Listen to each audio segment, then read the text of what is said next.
Good afternoon, friends on the East Coast. Good morning to those of you on the West. My name is Amy Herrera. I'm a special agent in the FBI's Washington, D.C. field office and one of a team of four agents at our office that are private sector coordinators. It's our job to interface with and build relationships with entities in the private sector to see how we can assist them. And so that brings us to the topic for today. The topic that we're going to be looking at today is reopening guidance for faith based institutions. But before we jump into the content, I have a few administrative announcements for everyone. First off, if there are any members of the media in attendance today, the information that we're talking about today is for background purposes. If it's something that you'd like to write about, please reach directly out to us through the chat box or the question window, and we'll connect you with the appropriate public affairs folks to help you out. If you have questions along the way today, you are most welcome to type them into that questions box as we go. We're going to save most of the questions towards the end of the content, but we may answer some in writing as we go. So please feel free to put your questions in the question box as we go. There are two handouts that we've included today for your reference. One is a PDF of the slides that the speakers are using, and the other is the specific document that contains the recommendations that the ISAO has put together. So you are most welcome to take those, download them, open them up, and use them and share them. They're definitely for your reference going forward. We are also recording the webinar today, so anyone in the audience today who's a member of InfraGard will be able to access the recording on the InfraGard portal. That does take us at least several days. You would think it'd be quicker, but the pandemic staffing issues we're going through have adjusted some of our workflow processes. So we appreciate your patience with us as we get that uploaded for your reference. If you are attending today looking for continuing education credits, that will be important for you to know that tomorrow you will get an email from GoToWebinar confirming your attendance today, along with a certificate that verifies that you were here listening today. So do look for that email coming to you tomorrow. And now for the more interesting part of today's webinar. As a brief background, I serve as your MC in my role as a co-coordinator for the National Capital Region chapter of InfraGard. InfraGard is the FBI's partnership and collaboration with private sector owners and operators of critical infrastructure. So special welcome to everyone who's an InfraGard member already. If you are not yet, you can find the application and more details at infragard.org. I will throw that in the chat box since the spelling is a bit unusual. Without any further ado, I'd like to turn the virtual mic over to Maya because she is facilitating for today. So Maya, over to you, ma'am. Thank you, Amy, and to the InfraGard NCR for the opportunity to share our work on developing the pandemic reopening reentry checklist. I am Maya Saab, Executive Director of the Faith-Based Information Sharing and Analysis Organization, or Faith-Based ISAO. As you can see, these are the objectives for today's webinar. Can you pull those up, Amy? Awesome, thank you. I won't read them. I'm sure you all had them in your invitation and your confirmation emails. And the next slide shows our panelists for today. So as I mentioned, I am Maya Saab. Andy Jabbour, Jorina Thomas, and Rob Yandow are joining me. And we're going to tag team this presentation so you'll get a lot of different information and a lot of different perspectives. So let's go ahead and get started. Next slide, please. A few years back, I got very sick and ended up being diagnosed with vertigo. Vertigo is triggered by something. That trigger is different for each person, and as far as I know, there is no cure, just management of symptoms. As family and friends called to check on me, I found out that many of them suffer from the same. So we started sharing experiences, triggers, and cures. I learned so many things about vertigo, and through that process of information sharing, I started to get stronger and to feel better. By myself, I knew nothing, but coupled with my friends and family, I know so much more. Next slide, please. Information sharing across communities works much the same way. By sharing information with each other, we build resiliency. Faith-Based ISAO works with organizations across the community of faith to provide members with information, analysis, and capabilities to help reduce risk while enhancing preparedness, security, and resilience.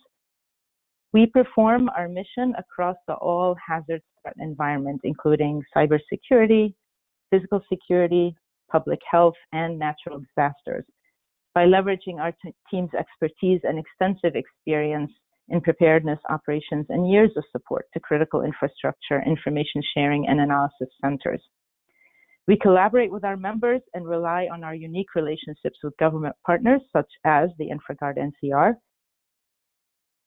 Assistant Director for Infrastructure Security at the Department of Homeland Security said, quote, in partnership with entities such as the DHS Center for Faith and Opportunity Initiative and the Faith-Based Information Sharing and Analysis Organization, we provide resources that assist in securing physical and cyber infrastructure, end quote. When considering information sharing for the community of faith, though, the team recognized that this is a big task. The community of faith is not a one-size-fits-all. In fact, faith-based organizations, or FBOs, come in all shapes and sizes. They have many beliefs and traditions, and they have a broad scope for serving their communities. People gather there to do all sorts of things, to include worship, but also to socialize, attend classes, teach their children, provide community-based services like job search support, receive mental health services, and other activities. So building resilience in this community is not an easy feat, but certainly an important one. Further, the community by its very nature is exposed to plenty of risk. FBOs tend to have an open door policy, which is welcoming. They publish their schedules for all to see, and they respond to those in need. Sometimes people needing assistance from the FBO may be unfamiliar entities. Next slide, please. Our big vision is to connect every faith-based organization to faith-based ISAO, to allow for a means of peer engagement, and then in the event of an urgent communication for our community, a means by which we can get that urgent communication out. We expect our members to do the work in shaping the activities and efforts of faith-based ISAO, as this is their community. Faith-based ISAO's goal is to ensure the security, preparedness, resilience, and continuity of these strategically important community assets. We offer a trusted environment to collaborate with other members and government partners to increase resilience in the entire community of faith. We are stronger together. Our members include United States government personnel and members of law enforcement. In fact, our advisory board includes folks with experience in government, academia, and public-private partnerships, such as the Religious Facilities Protection Program led by Curtis Jones. By the way, the development of the checklist is founded in that belief that we are stronger if we work together. We included our own members, government, law enforcement, and industry partners in the working group that developed the checklist. Andy will talk to that in a minute. Next slide, please. Membership in the ISAO is a force multiplier. Being a member of faith-based ISAO extends the scope and capabilities of an organization's physical and cyber risk management activities. Those members with more experience inform the efforts of those with minimal or no experience. So think of faith-based ISAO as adding members to a security team, or creating a security team if one doesn't exist. Members can use our collaboration tool, Slack, to ask questions, share best practices, and ask for help. Next slide, please. In February 2020, we launched our national workshops on hostile event preparedness in partnership with InfraGard chapters and fusion centers. Our partners are welcome participants in the workshops. The discussion-based workshops are designed to help FBOs enhance their threat awareness and preparedness relating to potential physical attacks on their facilities. Our inaugural workshop was held in Orlando, Florida, in partnership with the Central Florida Intelligence Exchange. The slide on your screen contains comments and feedback we obtained post-workshop. During the workshop, FBOs of all sizes learned from each other by sharing their own preparedness activities, challenges, and successes. Due to the current health threat, we had to suspend our workshop series. All participants of our workshops receive a report at the end of the workshop, and that report goes to our partners as well. The report outlines findings, best practices, opportunities for improvement, and enduring challenges. That report serves to inform future preparedness activities, a huge step in bolstering security. We also host webinars on topics such as how to prepare an emergency action plan and continuity of operations. Thank you for allowing me to share with you.